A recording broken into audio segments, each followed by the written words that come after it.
Okay, get the comments out right now. Yes, I am late to the party on this. Fucking sue me.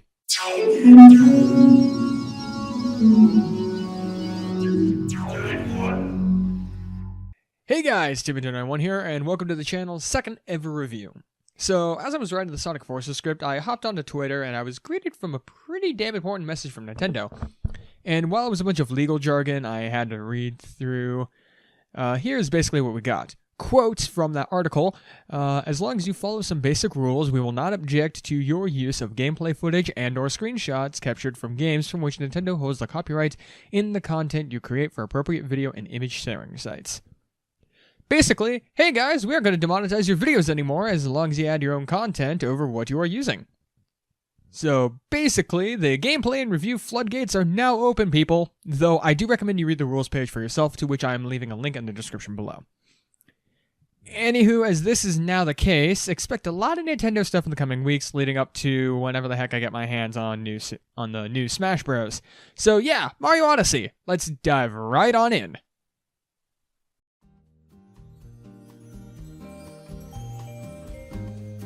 Okay, so like many others, the trailer for Mario Odyssey just dropped out of left field one day, and like most others, I was left asking, what the f*** did I just watch?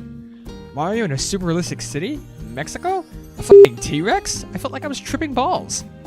But then we got more details and suddenly I got really excited. I could tell that this was going to be a good game, and like I mentioned in my Sonic Forces review, I picked it up a week late at Target after I got my paycheck, and got through the main game in a weekend, while also switching out with Sonic Forces when I felt I needed a break from a progression I had made. And then, when I finally thought the game was over, the post-game hit, and to this day I have never beat the post-game, but that is for good reason I will get into later. It is easy to say that I got hooked, and when I have some form of downtime these days, I'm loading up Odyssey or Breath of the Wild. One of the two, that's just how it is for me. But what is it that charmed me to this game? Okay, I apologize, it was a very bad segue. Moving on! What can I say about this game's visuals that haven't already been said? I mean, look at this! Look at this! It's fucking beautiful! The hustle and bustle of New Donk City, even with its weirdness, the frigid cold Shibuya, and all of the roly-poly snow people. Fucking... Comment removed for spoilers. All of the kingdoms in this game just feel awesome. Standouts being this beach, Mexico, New Donk, and... Comment removed for spoilers. I fear that I will do nothing but start gushing over just the look of the game.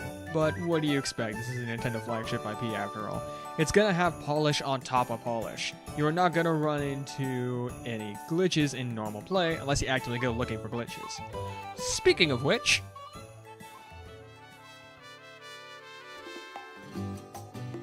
Now, I normally go over story before gameplay, but let me just say two things. One, who cares, and two, is my video and a segue as well, so with all due respect, fuck off. Gameplay in this game is by far the best in a 3D Mario game, and this is coming from the guy who thought Mario Sunshine had amazing gameplay. It's no secret this game has the most movement options in any Mario game thus far. Not to mention, it's one thing to play and a completely different experience when speedrun. Run? What even is the official past tense for speedrun?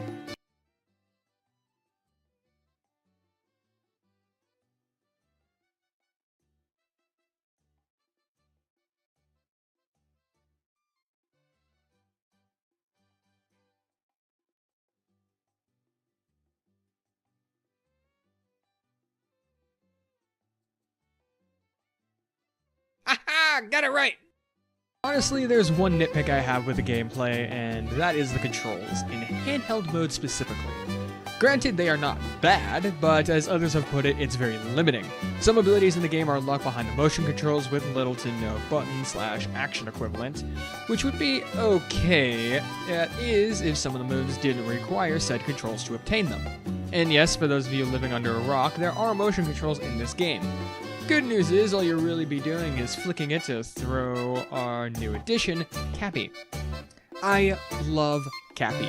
He's a cute, fantastic ghost hat, and he makes you OP as f***, or at least makes you feel that way.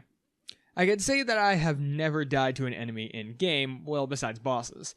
It's normally an environment that actually kills me more than anything in this game, especially in... Comment removed for spoilers. Captures are fun, especially that f***ing dinosaur. Or how about a Goomba stack? Or this bird thing?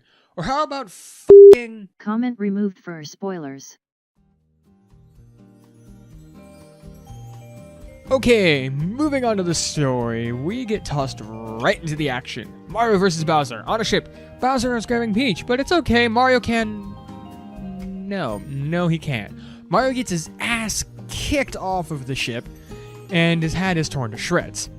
We end up at the Cap Kingdom, meet Cappy, and then head off to save the princess. Oh, and we learn that the kidnapping this time is because Bowser is forcing Peach to marry him, and the reason Cappy is helping us is because Bowser took his sister to use as Peach's tiara. The sister's name? Tiara. Her name is Tiara. Real professional, Nintendo. Anywho, we take down one of the Brutals, who are basically the rabbit wedding planners hired by Bowser, head off to mess with the dino, and gain our mode of transport and the game's namesake, the Odyssey. A cat ship powered by items called Power Moons, which are really... Comment removed for spoilers. Wait, what? That too? Great, I'm gonna need a spoiler section, aren't I? Anyways, we power up the Odyssey with more moons and basically go on a big epic adventure. There are more story elements throughout the game in the form of short cutscenes that don't really add anything but, hey, here's a new boss fight, or, sorry, now we're gonna trap you in a land until you can repair your ship by getting more moons.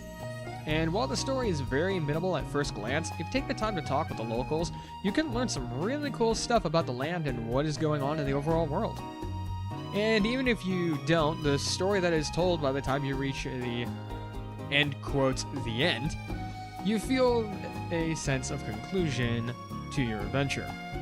Only to learn it has really only just begun, to which I will get into soon, but first, crank those headphones up, people. The amount of music in this game is straight up massive. The composers, of which are Nato Kubo, Shiho Fuji, and Koji Kondo, they made sure that the music in this game would fit the lands they are in, and they also made sure that it is enough Mario fanfare that it would be impossible to sneeze at. A smash-like for the woods, smooth jazz on the beach, the playful pipes of Shivera Town that almost remind me of the music of the Jolly Irish Pub, and the straight-up feudal Japan music of... Oh, come on! That's just riffing on the foundation now! Oh, and how can we not talk about Jump Up Superstar? I know it, you're listening to it right now, and it's awesome. Yes, an all-new section, one that I realized for this script and for potential future scripts. Anything that goes on after the game is supposedly over, or if there are events in the game that are best experienced by the player first thing before hearing a review. So if you've yet to play or beat Mario Odyssey, your video ends here, click off, and have a nice day. Why do I say that? 'Cause we're heading down the tracks and off the rails to Spoiler City, no tickets back! First off, Dark Souls Dragon, Bowser's Kingdom, the f***ing Moon, Thrice, and the Mushroom Kingdom for Mario 64. Holy hell. Speaking of Nintendo, Mario 64 Remake DLC for Odyssey with Cappy. Boom, you're welcome, get to work on it.